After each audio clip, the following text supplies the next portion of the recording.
Welcome back to Second Chance Hearts, where lost loves find their way home. Today, you'll meet Aveline and Bastian, two souls who were given up for gone, until life played the most beautiful encore. Come sit close, just you and me, like we're sharing coffee on a quiet evening. All you have to do is breathe and listen. I promise, this one will feel like it was whispered just for you. The morning sun, a generous wash of liquid gold, spilled over the ancient cobblestones of Place Richelme in Aix-en-Provence. It painted the pastel facades of the buildings in hues of apricot and rose, warming the sleepy square as vendors began to unfurl their awnings and arrange their wares. For Aveline, this daily ritual was a sacred ballet of order and beauty. Each bar of her artisanal lavender soap, each delicate sachet was placed with meticulous care, catching the light just so. Her stall, a symphony of calming purples and creams, stood out like a serene island amidst the vibrant chaos of the morning market. Aveline smoothed the crisp linen tablecloth, a faint frown creasing her brow as she watched the stall across from hers. It belonged to Bastian, the olive oil producer, whose existence felt like a personal affront to her carefully constructed world. He wasn't there yet, of course. Bastian was perpetually, infuriatingly late. But the space itself already radiated a certain disarray. His old, dented van, painted a faded shade of forest green, was often parked at an angle that encroached upon her own precious corner, a constant thorn in her side. She sighed, a delicate puff of air that barely disturbed the morning calm. To herself, a low mutter, "Honestly, a little spatial awareness wouldn't hurt. It's not a suggestion, it's a shared market space." Aveline adjusted a small glass jar filled with dried lavender buds, her movements precise, almost meditative. Her silver blonde hair, usually impeccably styled, had a few rebellious wisps escaping her bun, a testament to the early start and the lingering humidity. She tucked one behind her ear, her fingers brushing against the cool silver of her small hoop earring. The air, crisp from the pre-dawn hours, was now beginning to fill with the intoxicating medley of Provence, the rich earthiness of fresh produce, the sweet perfume of baked goods, and the faint, unmistakable tang of citrus. A loud clatter, like a barrel of olives rolling downhill, broke the market's gentle awakening. Aveline's shoulders tensed. She didn't need to look to know who it was. The rhythmic thump, thump, thump of an old diesel engine, followed by a wheezing cough, then silence, a beat, and then a cheerful, booming voice that carried over the murmur of the market. Bonjour tout le monde! Don't worry, your fearless olive oil purveyor has arrived. Aveline closed her eyes for a fleeting second, counting to 3. When she opened them, Bastian was already in motion, a whirlwind of disheveled charm. His dark, wavy hair, perpetually on the verge of escaping its bounds, was already catching the golden light. A smudge of green, probably olive paste, graced his cheek. He wore a faded blue linen shirt, sleeves rolled up, revealing forearms dusted with fine dark hair. He was hauling crates, his movements less a careful arrangement and more a joyful scattering of bottles and jars. He glanced up, his gaze sweeping over the bustling square before landing on Aveline's stall. A wide, easy smile spread across his face, revealing a slight crinkle at the corners of his eyes. He waved, an exaggerated, almost theatrical gesture. Bonjour, Aveline, looking as radiant as ever this morning. Perhaps the scent of your exquisite lavender has finally started to rub off on the market's resident grump. Aveline's lips pressed into a thin line. Grump? She was simply discerning. She offered a tight, polite smile, the kind reserved for distant relatives and telemarketers. Good morning, Bastian, and please do try to keep your enthusiasm contained to your own designated space today. Your van, for instance, is currently providing an excellent shade solution for my entire soap display. Bastian tilted his head, fiending innocence, a spark of mischief in his deep brown eyes. He ran a hand through his already unruly hair, a characteristic gesture. Is it now? Well, consider it a complimentary umbrella service. Good for the complexion, all that Provençal sun. And besides, your soaps glow even in the shade. It's their inner light. He chuckled, a rich, warm sound that, much to Aveline's annoyance, was quite infectious. She felt a flicker of something she sternly suppressed. Annoyance, surely, nothing more.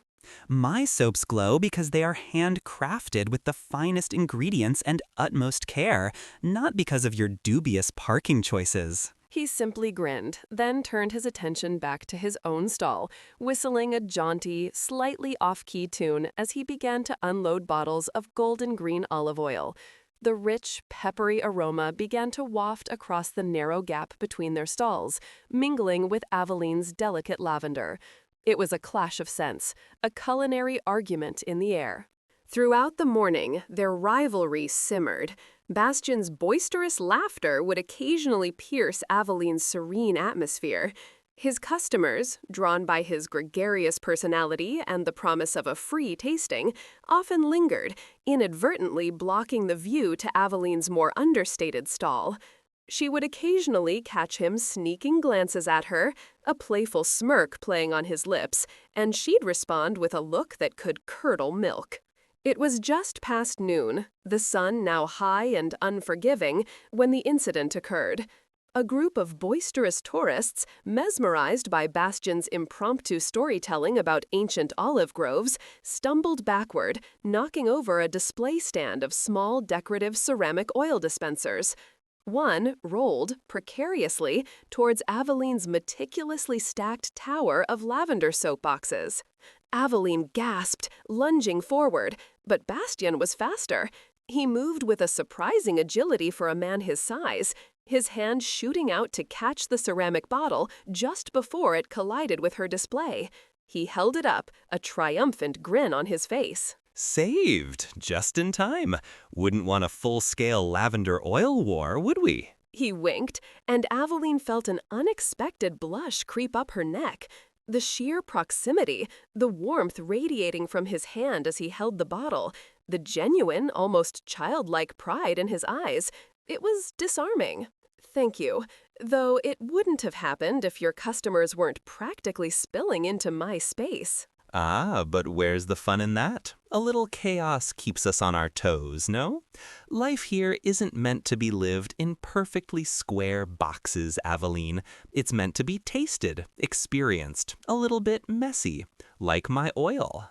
He extended the bottle towards her, a peace offering. Aveline hesitated, then took it. Her fingers brushed his, a spark of unexpected sensation passing between them. Her gaze lingered on his hand, strong and capable, dusted with the flowery white of dried olive leaves. It's very good oil, Bastian, I've heard. Heard? You've never tried it? Aveline, my dear, that is a travesty. Here, let me rectify that immediately. He grabbed a small porcelain spoon and a bottle of his premium, first-press olive oil, the color of liquid emeralds. He drizzled a small amount onto the spoon, holding it out to her. Just a taste, for market diplomacy. Aveline found herself, against her better judgment, accepting the spoon. The oil was intensely fruity, with a peppery finish that tickled her throat. It was exquisite, richer, more complex than anything she'd tasted before. Oh, my, that's quite something. Voila, I told you. It's the sun, the soil, the passion. It's Provence in a bottle. Just like your lavender, yes? It captures the essence. Aveline nodded slowly, a thoughtful expression replacing her usual guarded one. She looked at him, really looked at him, for the first time without the lens of exasperation. His eyes were warm, intelligent, and held a depth she hadn't noticed before. The smudge on his cheek, the slight disarray of his stall, it all suddenly seemed less like sloppiness and more like an authentic, lived-in joy. The afternoon wore on, a gentle hum of conversation and commerce. The incident with the olive oil seemed to have created a tiny, almost imperceptible shift in the atmosphere between them. Their barbed comments became softer, tinged with a teasing quality. As the shadows began to lengthen across Place Richelme, casting long, dramatic lines from the ancient plane trees, Aveline started to pack up. She neatly arranged her leftover soaps, securing them in padded boxes. Bastian, surprisingly, had already finished. He was leaning against his van, watching her, a contemplative look on his face. You know, Aveline, for someone who appreciates order so much, you chose a rather chaotic place to settle. She paused, straightening a stack of invoices. Her back was to him, and she felt a strange, unfamiliar warmth bloom in her chest. Chaos has its own charm, I suppose, and it's never dull, though I do prefer a certain predictable elegance. And I prefer the unexpected twist, the wild growth, the burst of flavor. Perhaps we balance each other out, like a good vinaigrette.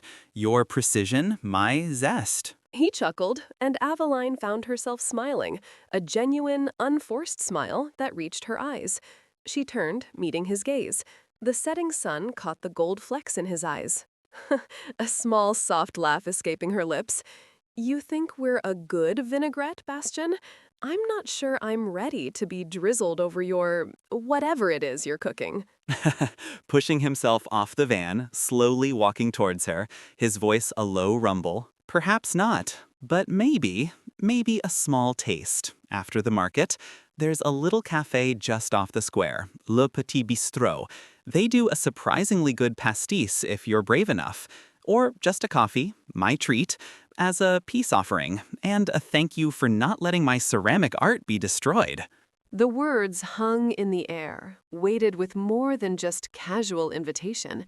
It was an olive branch, yes, but also a daring step into something unknown. Aveline looked around the square, now mostly empty save for a few straggling vendors. The air was cooling, carrying the fading scents of the day, with a new hint of evening jasmine beginning to unfurl. She glanced at her perfectly packed boxes, then back at Bastian.